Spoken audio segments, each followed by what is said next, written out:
La crypto est vraiment un sujet très important aux USA, ça n'y a aucun doute, en tout cas au niveau de la réglementation, mais aussi au niveau des différents utilisateurs.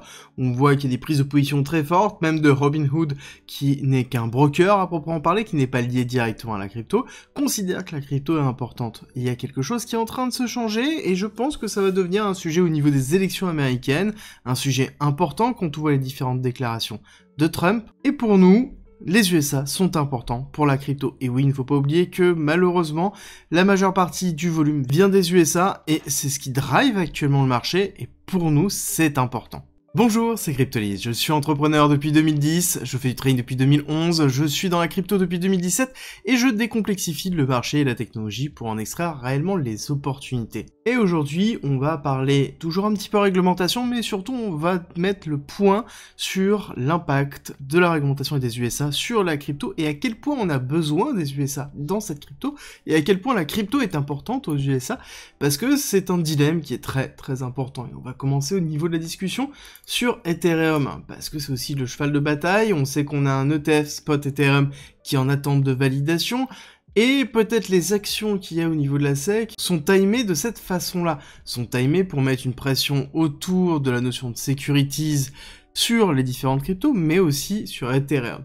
Et ça, c'est important et c'est intéressant. Quand on regarde les différentes dates au niveau de la validation des ETF spot Ethereum, même si nous avons Grayscale qui revient un petit peu en arrière sur la partie future, rien n'empêche que sur la partie spot, c'est toujours présent et c'est juin, mai pour ARK, le 24 mai exactement, qui est la date à retenir. Nous avons Van Eck qui est le 23 mai, mais je pense qu'on aura la réponse assez rapidement sur cela, mais rien n'empêche, encore une fois, et ça c'est ce que je vous avais expliqué au niveau des ETF spot Bitcoin, qu'on peut refuser pour obliger à redéposer et retarder tout simplement ce cycle-là.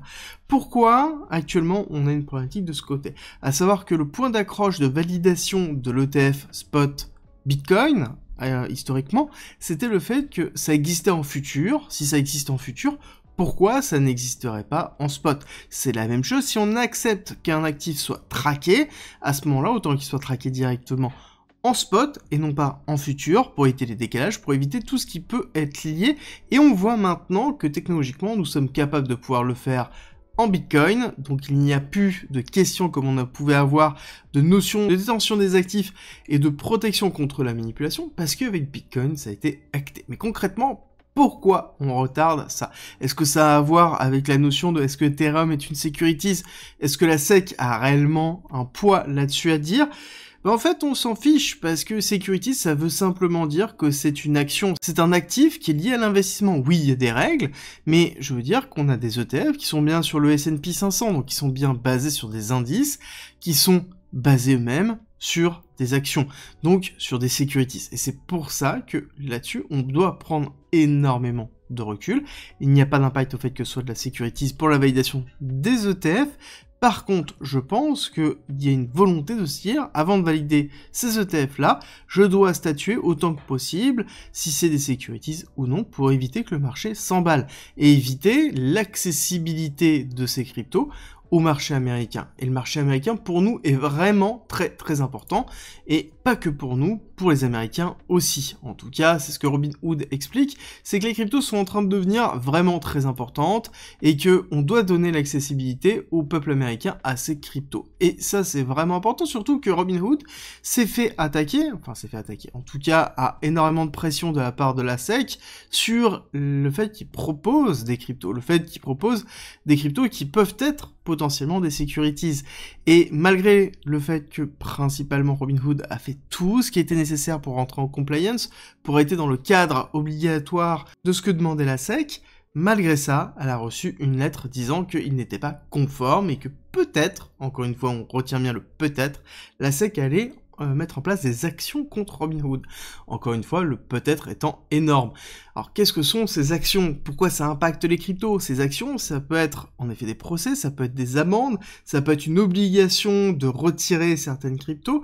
Globalement, c'est plein de choses. Surtout, ce qui est important, c'est les amendes. Ça, on retient bien, c'est la capacité de financement de la SEC, la capacité de financement des États-Unis à travers ces outils de réglementation, et c'est quelque chose qui impacte. Et on voit que la capacité de financement des cryptos, elle est un petit peu partout. Elle est aussi dans la réflexion de la campagne, comme on voit Donald Trump qui devient pro-crypto. On rappelle qu'il y a assez peu de temps, le gentil monsieur disait que le Bitcoin existait, mais qu'il s'en fichait un petit peu. Entre-temps, il a fait 2 campagnes de NFT, où chacune des campagnes, je crois, lui a rapporté 2 millions de dollars. Et maintenant, il explique tout simplement qu'il est prêt à accepter les donations en crypto, et que pour lui, les cryptos existeront, il défendra les cryptos, et il arrêtera la croisade contre les cryptos s'il est élu. Encore une fois, je pense que la partie crypto Bitcoin va être un des éléments de la campagne électorale de Trump, et va être un des éléments importants aussi en termes de liberté, en termes de CBDC, parce qu'il y a les deux qui sont liés, la CBDC étant la monnaie de banque centrale. Est-ce que la discussion elle est réellement enterrée ou pas? Est-ce que ça va revenir dans les élections américaines?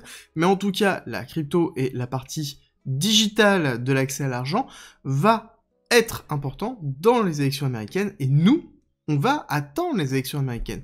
Parce qu'en fonction de qui est élu, on risque d'avoir un changement au niveau de la Fed, on risque d'avoir un changement au niveau de la SEC, et on n'oublie pas que c'est pas parce qu'on a un changement au niveau de la partie crypto que le changement du côté économie américaine ne va pas nous impacter plus.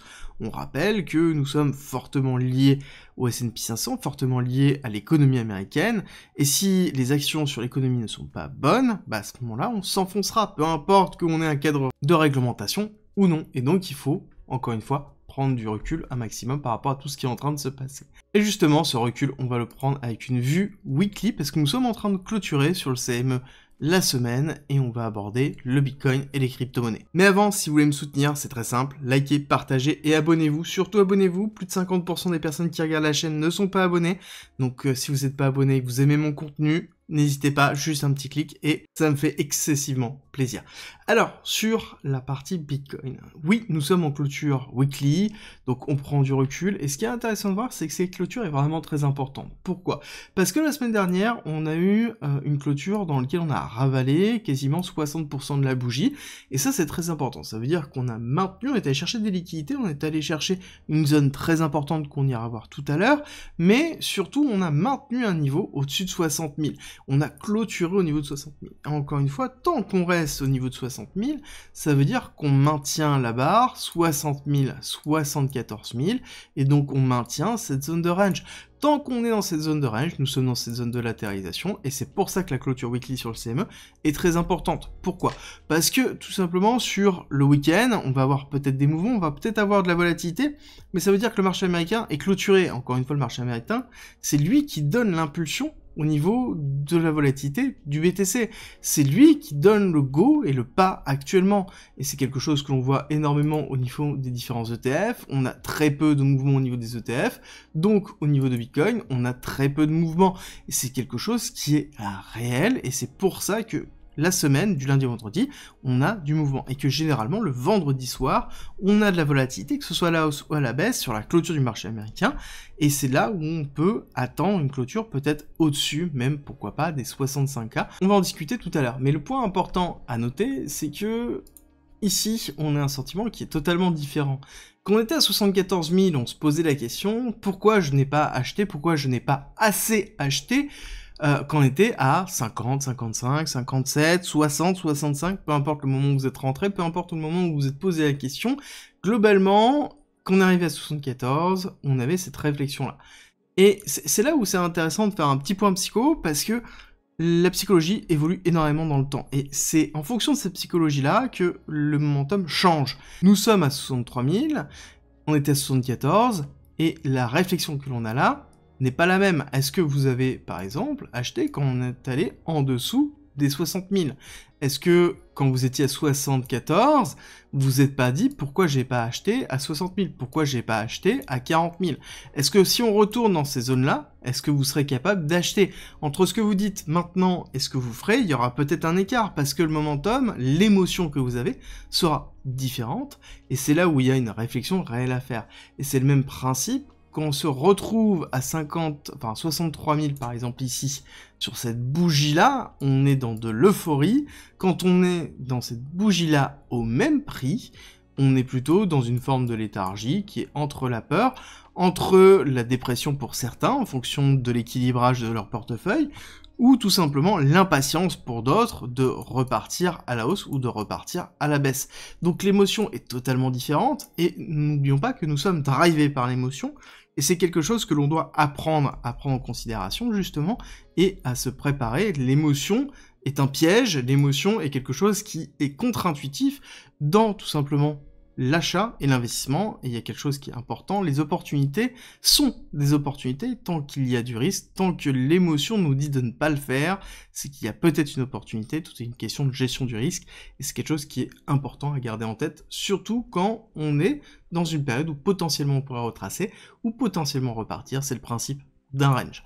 Si on rentre un petit peu plus dans le sujet, on a oui eu une accélération ici, cette accélération est relativement faible, c'est pour ça que je dézoome, pour vous montrer que on a fait quand même une accélération baissière, et oui, on a retracé un petit peu à la hausse, et je vais vous expliquer pourquoi dans quelques instants. On va juste regarder, vous voyez qu'on retourne dans une zone de rechargement de short pour pouvoir faire une continuité baissière, et c'est un petit peu l'idée générale, quand on regarde cette partie-là, qu'on zoome un petit peu plus, hop, on va se diriger ici, on voit bien que nous sommes revenus tout simplement dans la zone de rupture de prise de liquidité importante, zone de rupture, on est allé retester, et potentiellement continuer la partie baissière. Encore une fois, nous sommes très loin d'avoir fait un break-off structure, il faut impérativement casser ce top-là pour se dire que, en effet, on va aller structurer plus haut, d'accord? Pour l'instant, nous sommes toujours dans cette tendance court terme baissière, et ça ne change rien.